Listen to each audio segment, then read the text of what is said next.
Hey, True Believers England teen here, along with Dalton the Authenticator. Good evening. Happy post-Christmas, everyone. And of course, Twiddles, World, Twiddles. And we're here to count down the top 10 superhero movies of 2022. I keep hearing it. I keep seeing lists. Hey, we're ranking all 8 superhero movies. Well, actually, there were 15. There were 15, guys. You know what? It's a new day, and if I can accept this, you can accept this. Streaming is real. Well, if you count all the comic book movies, yes, but in specific superhero movies, it's slightly different.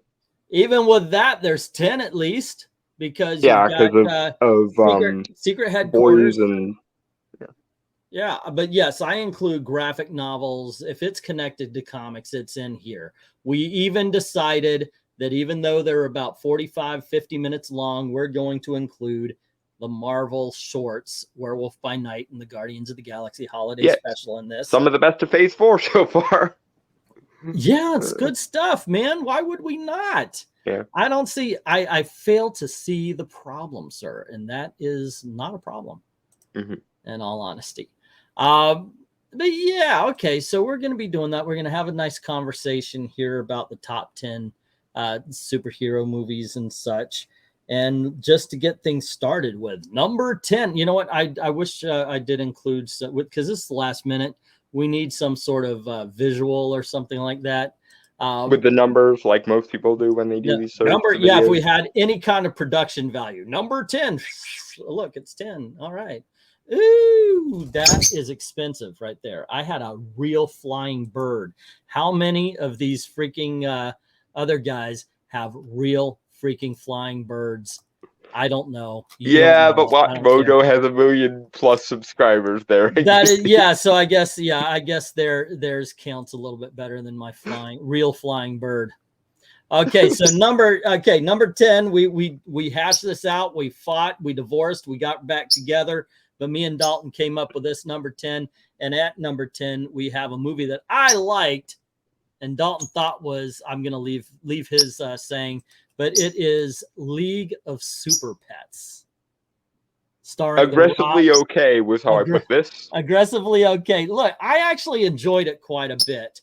Now, this is probably closer to a family film than a lot of even family film superhero films are. Just it really is a good cartoon, though. It's fun, it's funny, it's got enough action in it.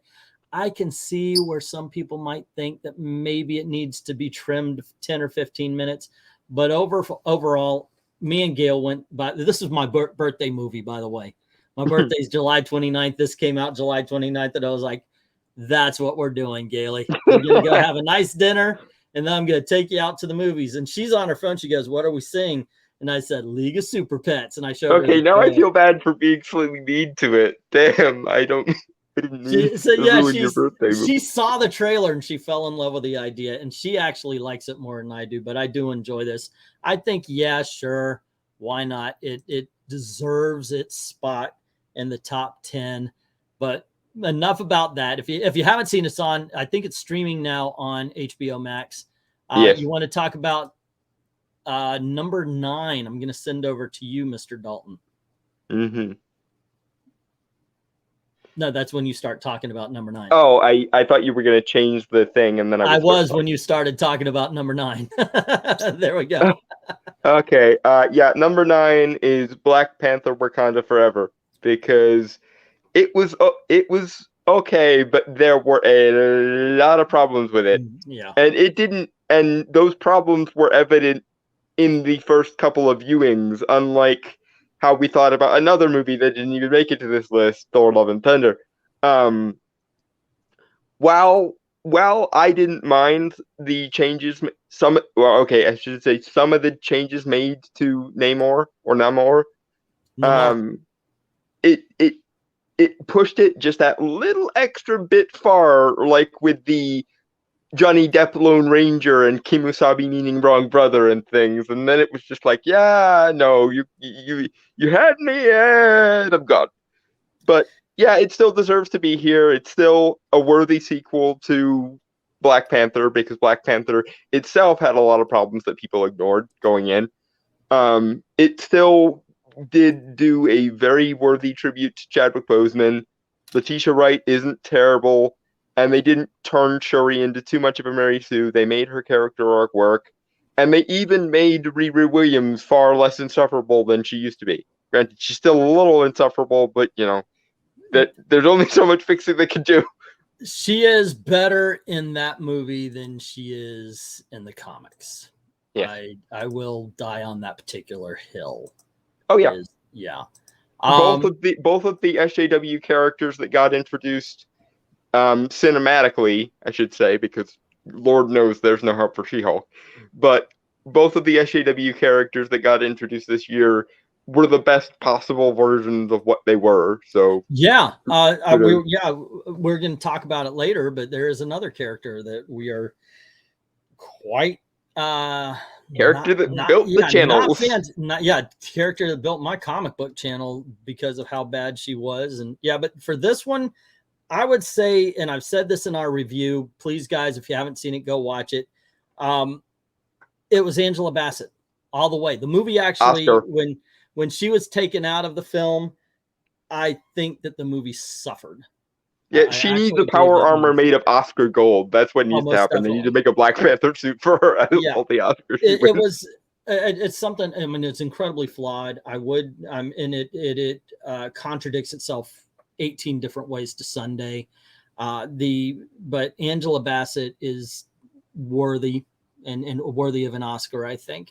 All right, let's move on to number 8. I guess I'll take the lead on this one since we're. Wait, no, this one's yours too. Yeah, I was going to say, I thought you gave me 8 too. There you go. Yep. Super Sons.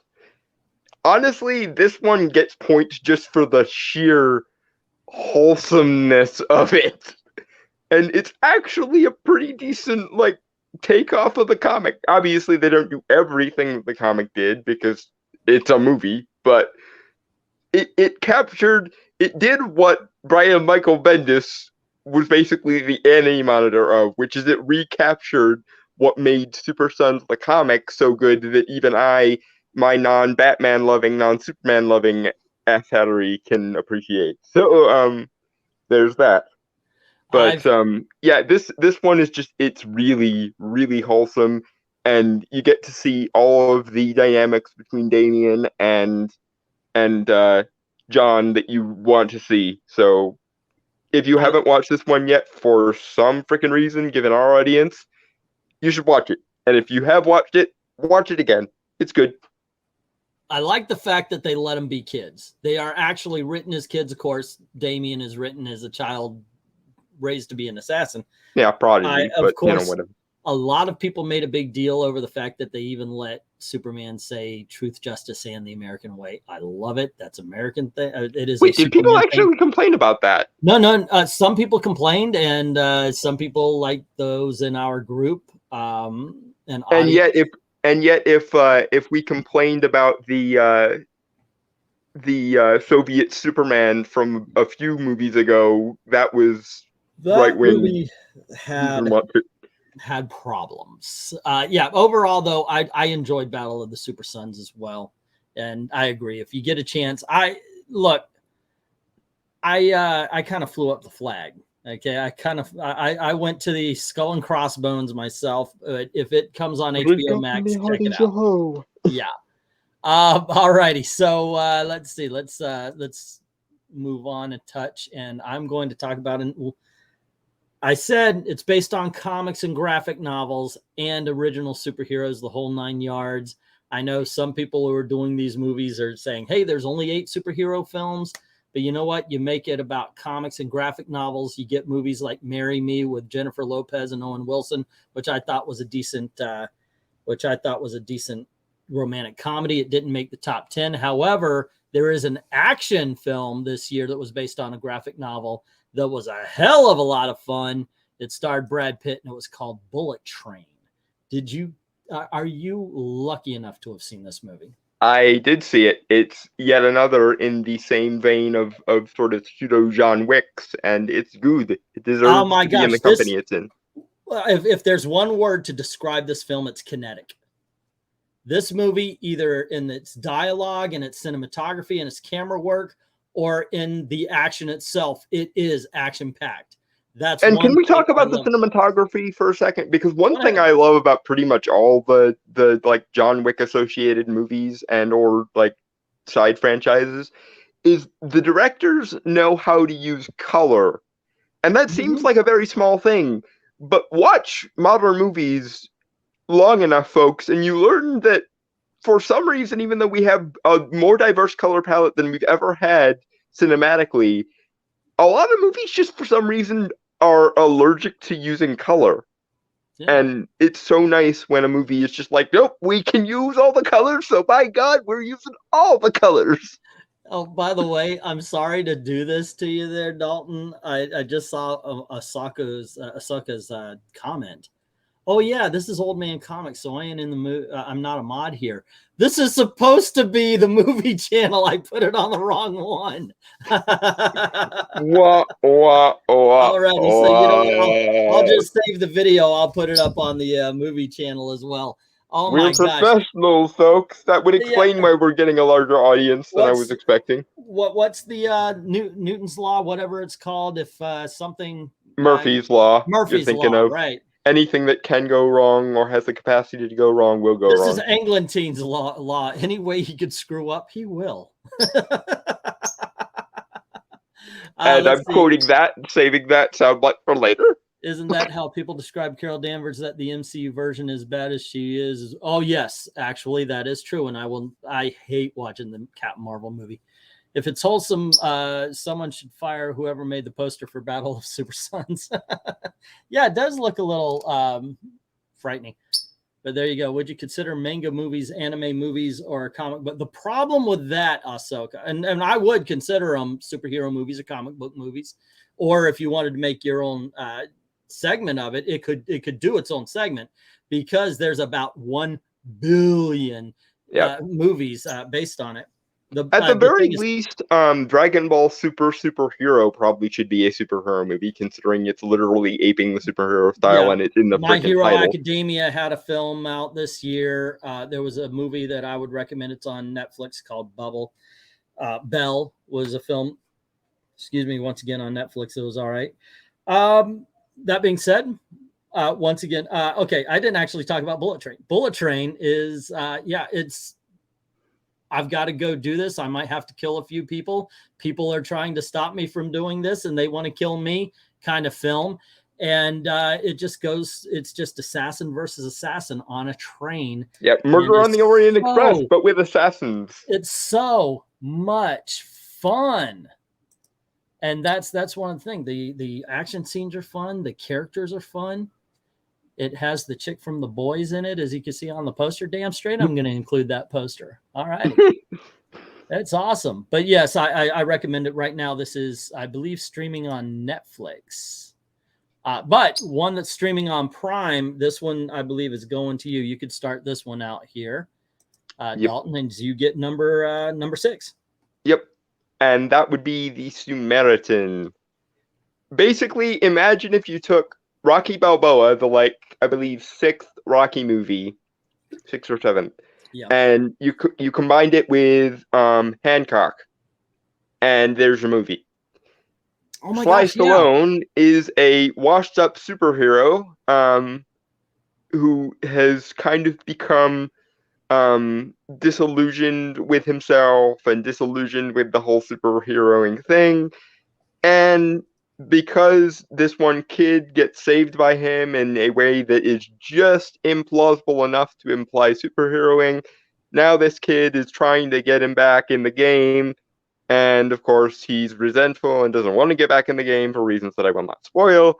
And, if you've ever seen one of these type of movies, or even the 2 movies I just mentioned, you know how this goes. But it's Sly Stallone as a superhero, a retired superhero. What could possibly go wrong? That's Right. kind of my like mentality with regards to this. I like your description of Hancock meets Rocky Balboa, because in Rocky Balboa, I mean, everybody loved him. In this one, though, nobody knows him. So it's almost like Rocky Balboa, but he's Rocky from like Rocky 5 He's in the neighborhood. People are kind of laughing that he's failed. In this one though, there's a gang that it's like 20 years or 30 years after he's disappeared, and the last time he had a fight, he actually killed his villain, and he felt so bad he went into retirement. The gang found the villain's armor, and they're using it to kind of hype up their strength and become powerful, and it's driving him out more and more until he's basically he has to take care of the guy who is wearing his old nemesis's armor. And it's just this nice buildup. It's a really, it is one of the movies, and there's a few of them I would say this year, far better than it had any right to be. For a straight to streaming movie with, Stallone, who's, I don't think that matters anymore. Exactly an action star anymore. I don't think straight to streaming matters anymore. That's one of the things why I like to include stuff like Samaritan, because it is straight to streaming, but it's good. It holds up. Look, I do know that there's a lot of lower tiered films as well that go straight to streaming, but I don't think it holds the same thing, because you get some Oscar worthy movies this year, and on Netflix, Blonde went straight. The Marilyn Monroe Story went straight to streaming as well.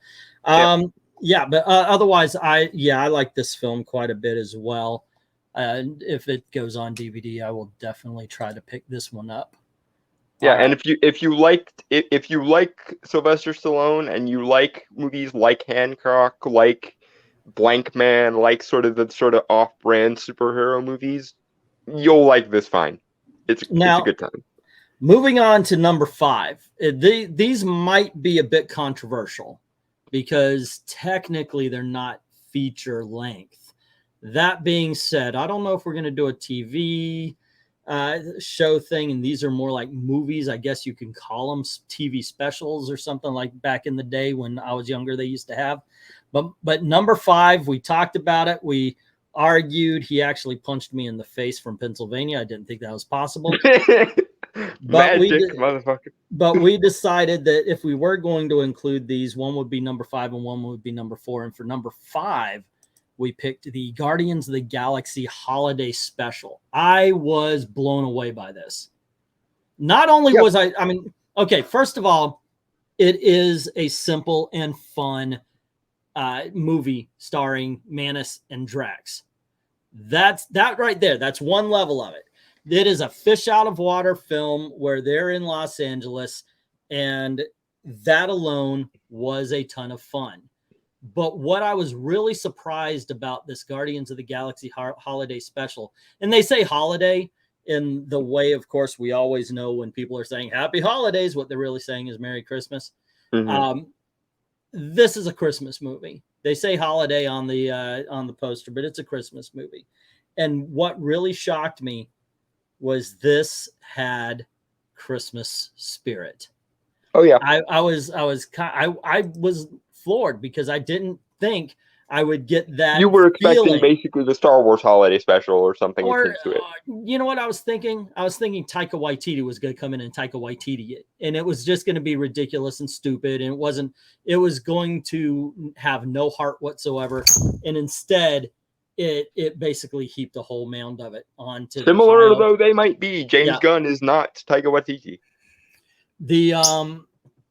The humor was there. It's got bite. At one point in time, they hurt some cops, and I believe Mantis then comes up and threatens them after they've been hurt. She steals from somebody. It's really Mantis. Mantis is Guardians are anti-heroes, folks. Don't forget it. Yeah, Mantis is in the lead here. I actually like the way they handled her. Kevin Bacon, of course, is the plot. They're going to steal Kevin Bacon, and he is just, you could tell he was along for the ride. He had a blast filming it, and I had a blast watching it.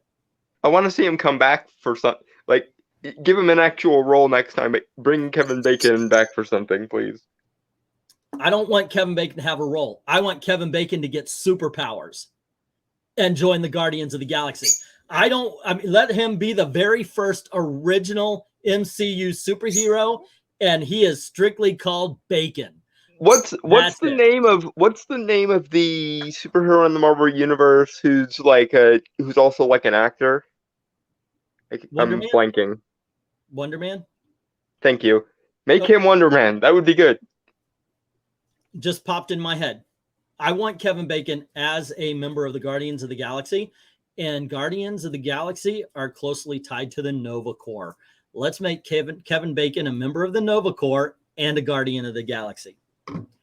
Boom! I just improved the Marvel Universe for you, and you're welcome. Unfortunately, we're getting one more Guardians movie, and I don't think James Gunn watches this, or he would have, or he probably would have said something by now. Yeah, but tell me I'm wrong. Tell me I'm wrong that you don't. No, You that don't, would be you don't want to good, see especially if they keep the Guardians 3000 team around after the main Guardians in the MCU are done and dusted. There you go. There you go. All righty. Let's, by the way, love this once again. I was very surprised at how much.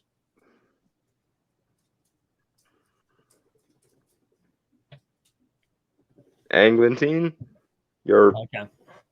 My bird is chewing on something. I was like, the hell? okay. I can't see him. You were mid sentence and then you stopped talking. I couldn't tell if your mic came undone or what. I heard it, and it was paper. In this room, it's either okay, it's a receipt, no problem, or Twiddles just signed somebody's comic book, you know. So I had to make sure. Yeah. All righty. So let's move on to number 4. And this one you wanted to lead. So if you wanted yes, sir. Werewolf by Night. Oh wait, did I forget to add Werewolf by Night? If anything can go wrong, I will make it Murphy's Law, folks. Englantine's Law. I will. Oh, that's why I ran out of space. Okay. Anyway, please, by all means, continue. Yeah, but Werewolf by Night is genuinely awesome. It was released as a holiday special, but they don't trivialize it or tokenize it or anything along those lines. You get the lore of the Bloodstone, you get Monster Hunters, you get Werewolf by Night, you get Man-Thing, you get Elsa Bloodstone. It's all in a retro style black and white because, again, evoking that Halloween aesthetic. And honestly, Jack Russell and Elsa Bloodstone might be tied for my favorite character introduction in the entirety of Phase 4. Because I was kind of expecting them to do the more modern Jack Russell and kind of make him sort of the action hero type thing. Sort of a werewolf, but he's Rocket Raccoon personality-wise. But they didn't, and I'm glad they didn't, because instead what they did was they gave him his original, more dignified personality. And my God, does the MCU need people that they let stay freaking dignified. Also, the friendship between him and Man-Thing, for that is a thing, is very, very good. And they do Man-Thing really, really well, including his power that he who knows fear shall burn at the touch of the Man-Thing. This came out of nowhere. We saw the previews like a month later. We got the TV show, and I got to tell you, I'm like everybody else. I have hope. I probably have more hope for the MCU than a lot of people do, but I realize what sucks and what doesn't. And I'm willing to make an honest assessment of others. But after seeing what was the MCU before Werewolf by Night, and then we get Werewolf by Night, it's like, what was Thor: Love and Thunder? I mean, come on. I've gotten this writing team on Multiverse of Madness, please. Like, what? You can do this, and you still make Thor: Love and Thunder. You could do this, and you make She-Hulk. And by the way, while we're on that particular point, for all of the Black Pillars might have said, "Oh, Elsa, Mary Sue, yada yada yada." No, the relationship between her and Jack Russell is exactly like the relationship between Rick O'Connell and his archaeologist turned love interest in the Mummy movies, or the relationship between Anna and Van Helsing in the 2003 Van Helsing movie. That's the kind of vibe I got from those two, and it's awesome. Like, she's a genuinely badass female character, and at no point does she pull the oppression card or the feminist patriarchy nonsense. She's just a badass female character, and she doesn't need no stinking gender studies gobbledygook to justify it to herself. I will say this. I will say this, and I said this when Ant-Man came out about Wonder Woman. We got Man-Thing live on. No, I can't say this. Never mind. I just realized he was in Justice League, but we got a Man-Thing, Werewolf by Night solo before we got Flash on. Yeah, I don't know. Before Martian we got a Manhunter solo Flash. has been around. Martian Manhunter has been around since the 50s, and we get Werewolf by Night. And before they took a second crack at Green Lantern. Yep. Yeah. We also got Dr. Fate before that, which we'll talk about later. This is how bad Warner Brothers shoots itself in the foot, but this was awesome. I had a lot of fun with this one. This one's a lot of fun. All righty. Hey, I get to talk about number 3 first. I'll tell you what. Do me a favor. Can you get some comments? I'm gonna let the bird out so he doesn't squeak loud. I'll be right back.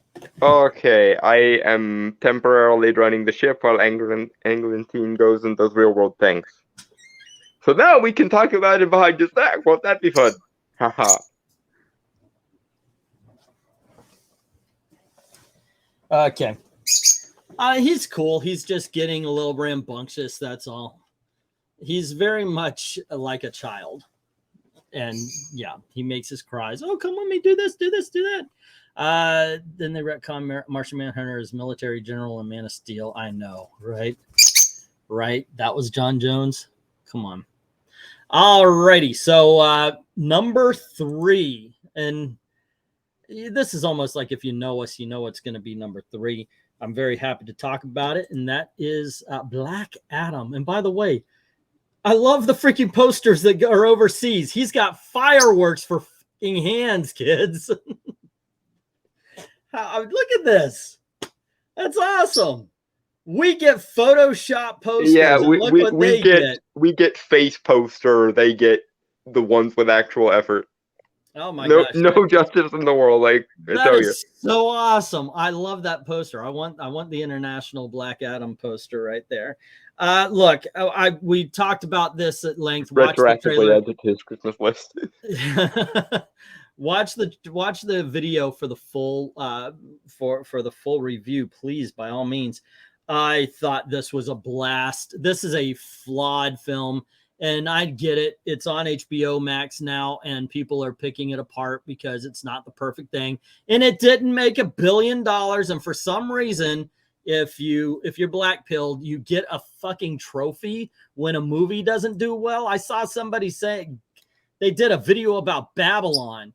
Who the cares about Babylon in the comic book community? Seriously. Yeah, no. It's like that they're having more fun talking about the fact that this movie didn't make $1 billion. Okay, fine. You know what? Kind of should have, honestly, but never mind. It was a lot of fun. And I do believe this is one more time Warner Brothers shot themselves in the foot by not putting this in August. Shazam and Black Adam belong in August at the end where there's not a whole bunch of things. Yeah, or at least in a month where there's nothing else going on, so they don't have to wait a month later. The biggest movie of the year's coming out. God dang it. 2 weeks, by the way, 2 weeks before Black Panther came out. The same way Shazam came out 2 weeks before fucking Endgame. Yeah, it's like they're crippling it on purpose. You're doing that on purpose. Okay, so Black Adam, obviously the Rock's movie. It's very much a Rock film. It's a Rock movie when the Rock is scowling, basically. I thought the action was fine, but when it comes right down to it, this movie could have been called the JSA, and we would have looked and gone, yes, now it's better.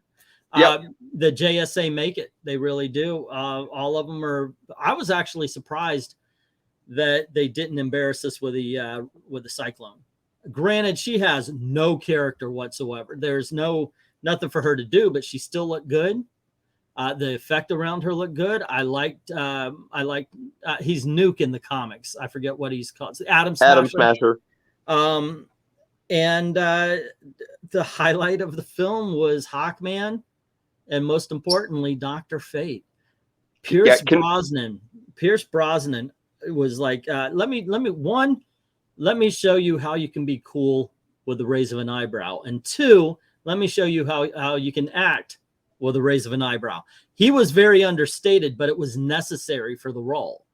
And it was brilliant. It was honestly, I've waited so long for a proper portrayal of Dr. Fate on the big screen, and I got it. It wasn't in his own movie, which is sad, but I got it. God damn it!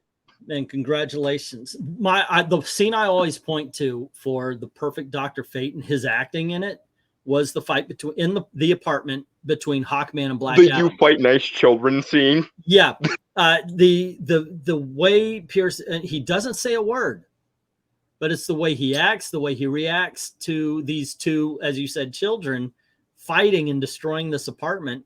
It was brilliant. I thought that the JSA made this film, and otherwise, even without, I think it's an entertaining movie on its base. It's not a great film, but it's a very, very entertaining film. And I realize now that it wouldn't have mattered either way, because of course, post this movie, everything is getting retconned to hell. Yeah. But one gripe I have with this movie in relation to its Dr. Fate use is people who use Dr. Fate, in particular Kent Nelson, the original and best Dr. Fate, don't at me, needs to stop playing the now let's pass the helm game, because every portrayal of Dr. Fate that we get that does include Kent, and I'm grateful when it does, but every portrayal of Dr. Fate that we get that includes Kent always ends with he dies quickly, and then now let's pass the helm. Let's play musical freaking chairs with the helm for evermore. The one thing, once again, entertaining. It's more of an entertaining film than a good film, but I think it could have been better had they not had the last minute villain. Yeah, Sabak was unnecessary. Black Adam's the villain. Just Black Adam. He can become an anti-hero, but he does that by finding out the error of his ways and dedicating his life to protecting Kahndaq. Honestly, what you should have been the villain. And honestly, what you had in the movie while they were fighting Sabak was Dr. Fate playing mentor to Black Adam, kind of. And that would have been a nice way of resolving the edit out Sabak entirely and make the final fight the JSA versus Black Adam, and have Dr. Fate be the one who tries to reason with him. That makes perfect sense. And then if you want to, you can have him die, because of course, we need to play musical frickin' chairs with the helm, whatever. But and then you bring him and Shazam together, and the plot line of that one is that they realize that both of them are weakened, especially with Shazam sharing his power with his family plus Black Adam. Mm-hmm. And Black Adam decides he's going to fight them to be Earth's magic protector. But one thing though, they wouldn't be weakened from sharing their powers with him, because he gets his powers from different gods. Okay, well there you go. He's stronger. He's fighting the family, and they're fighting to see who should be the one. All righty, kids, we're gonna go to number 2, and there's no freaking way I'm going to be allowed to take the lead on this one. So Dalton, number 2. Doctor Strange in the Multiverse of Madness. And this is another one of there are many, many flaws in this movie. But oh God, how I love it. I love it so much. And one of the main reasons why I love it, and I've said this 6 ways from Sunday, but I'll say it again for the record, for those in the cheap seats. The thing that makes me love this movie is me and Sam Raimi appeared to have been on the same page. Because when this movie was announced, everyone and their mother apparently zeroed in on the term multiverse and completely forgot the Doctor Strange part and the of madness part, i.e. the parts of the title you should have been focusing on. Because this movie is not a multiverse movie. It's not like Everything Everywhere All at Once. And that's one of the things that made a bunch of people unnecessarily upset with this movie. It's not a multiverse movie. It's a Lovecraftian horror comedy with the multiversal elements. That's the difference. And being as Sam Raimi and myself both agreed that focusing on the Lovecraftian supernatural element was far more important than focusing on the multiverse, this movie gave me almost everything I wanted. It could have given me more, and that's why I compare it to being the magical equivalent of Winter Soldier rather than the magical equivalent of Civil War.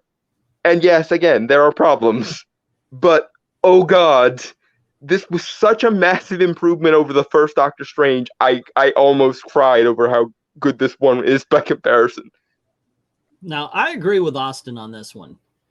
They should have titled it something different. The Multiverse of Madness. It was because it really, the multiverse was there, but it wasn't a movie about the multiverse. You're right about that. It was a movie about Scarlet Witch losing her freaking so it really should have been straight up Doctor Strange versus Scarlet Witch. And they could have used the multiverse and they could have introduced the elements of the multiverse, but by calling it Multiverse of the Madness, people will expect. Yeah, they were expecting No Way Home meets Everything Everywhere All at Once, when what they should have been expecting was Ghostbusters 2 meets and I just Evil Dead.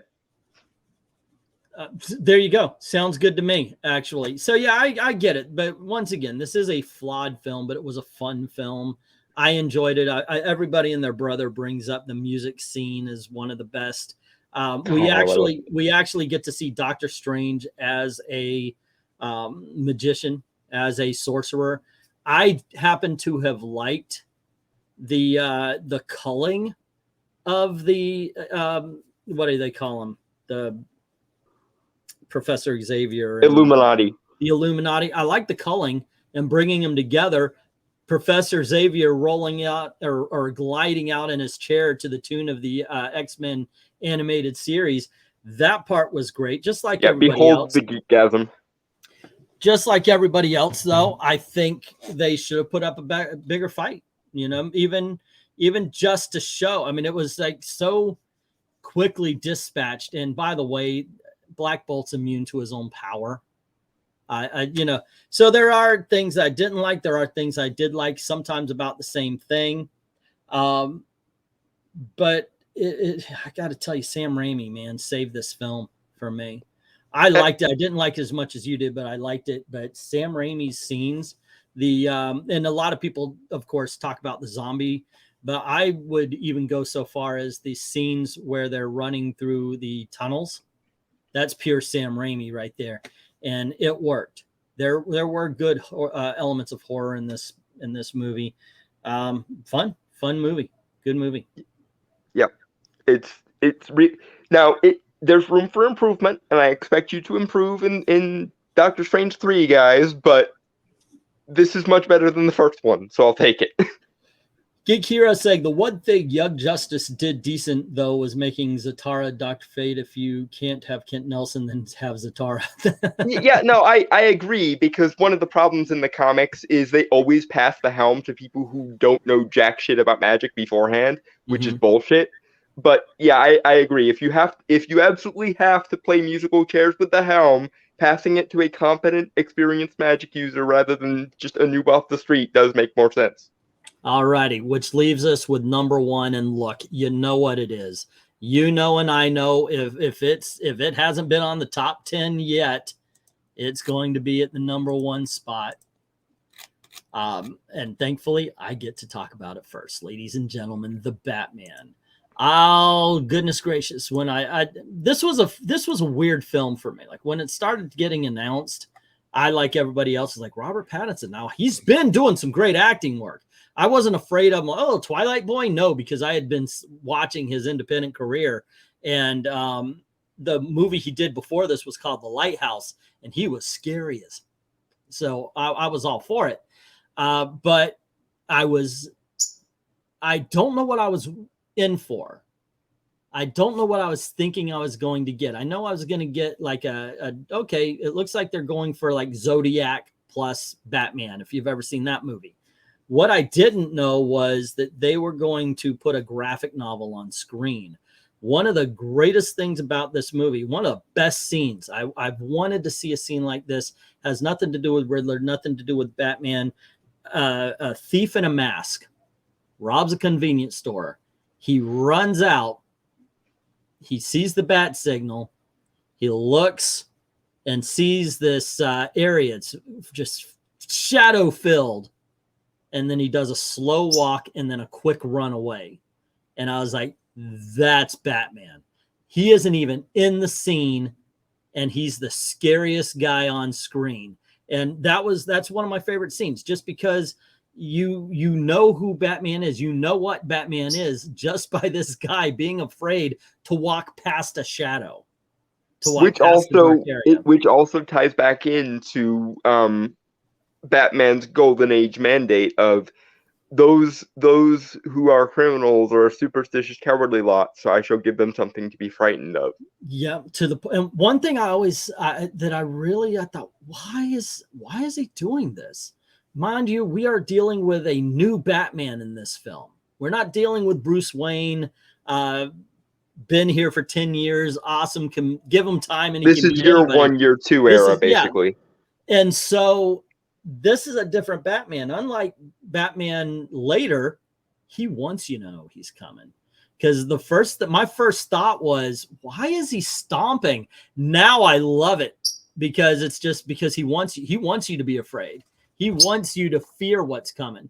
And so boom, boom, boom, stopped everybody from doing the fighting. Oh, wait a second. Boom, boom, boom. Are you going to do that every time? Boom, boom, boom. Okay, I'm having fun. Apparently, even the bird likes this. I know, right? He likes the Batman sound. Boom, boom, boom. You would think I trained him. You are too cute. You're too cute, little boy. Alrighty, but yeah, it's just, there was so much in this that was boom, boom. Nah, oh, you missed one. But there was so much comic book in this film. I just loved it. I from almost every angle, I love this.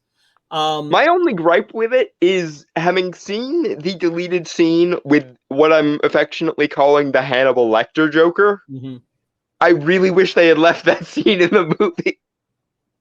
I don't know if I liked, I mean, if you're going to have Joker in it, have him very sparse. I kind of like that. I mean, it was literally one scene. So it was, I mean, it was a good scene, but there are things where, of course, you got to look at it and go, does it really help the film? No, you can take it out. Obviously, you can take it out, and it's still a great movie. And maybe I'm biased again, because just like with Doctor Strange and the Multiverse of Madness giving me what I actually wanted, I've been saying that the Joker should be portrayed more like Hannibal Lecter for a lot of, like, I would have been happy if Anthony Hopkins had gotten the role in '89 rather than Jack Nicholson. But I bet he would have been really good. Doing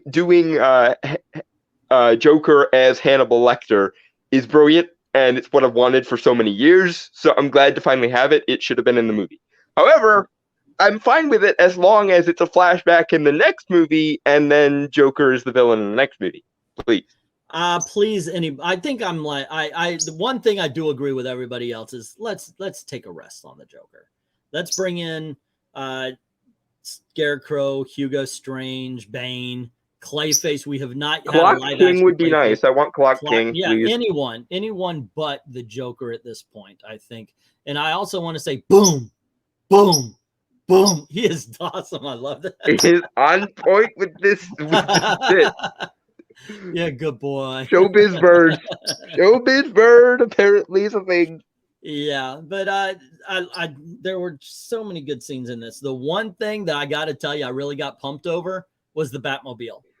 When they have that whole scene in the drive, the parking lot there, and then you hear brrr, and it just builds the engine. I was in the theater. I was like, yes. It's such a visceral movie, and an Austin, I believe it was either the very first issue or the origin issue. I'm not sure if Batman had a separate. It was his first issue versus origin issue, but I'm pretty sure it was like Detective 37. I think it was. It could be. I know it was like. I think anyway, it was like 37. So I think it was before Robin. Could be wrong. Yeah, no, it was long before, because I don't think they added Robin until the latter part of the. No, he was 38. It wouldn't have been long before, but I do know that it was. I think it was around there somewhere. But yeah, fun times. I know I have heard some people go off on what's her name, Kravitz as Catwoman. I didn't see it. I thought because of the patriarchy line. No, it's just that she doesn't.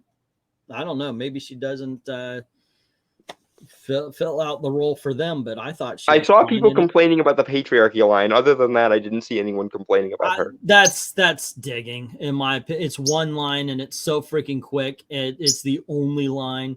I just don't see it. It didn't affect me whatsoever. There you go. It's out the window. Let's get back to the story. I mean, did it need to be there? No. Did it piss me off? No. We're moving on. Yeah. Overall, though, we talked about this beforehand before we did this, because this is my favorite superhero movie of the year. Dalton's favorite superhero movie of the year was Doctor Strange, but I loved it. We had to put this in order, and when we were talking, we both agreed that objectively, this was the better. Yeah, no, I admitted that objectively Batman is probably a better put together movie, but there's just so much awesome in Multiverse of Madness for me to get off to. So it's like, and that's fine. That's fine. Look, I'm going to spoil my top 10. I've held firm that this is the best movie of the year so far. The only thing that might take it is when I rewatch Maverick. Otherwise, I mean, it is. And I'm gonna spoil all of my other versions of this list for the year. No, don't. We're gonna be doing more of these. Yeah, okay, but don't spoil them. We're gonna be doing dramas. We're gonna be doing comedies and so forth and so on. And then we'll finally do our big top 10. The reason is because I've got movies to see, and I don't like to do a top 10 until the year's over. Give us time to watch everything that we want to watch, that we might think make your top 10, top 20, top 100 or whatever, and so forth and so on. Anyway, there you go, guys. What do you think? How do you agree? How do you disagree? Let us know in the comments below. Don't forget to click like, share, subscribe, ring the notification bell. We're trying to build this channel. We're going to be taking a little bit more serious here. Oh, by the way, we gained I did a review of Avatar, and our subscriber count went from 113 to 114. Whoa. Okay, yeah. So now I'm going to have to be the contrarian and come in and shit all over it. All right. There you go. Yeah, you could be the other direction. All right, gang. Well, once again, thanks for hanging out with us. And as always, thank you very, very much for watching. Have a good time. Cheers, guys. Boom. Boom.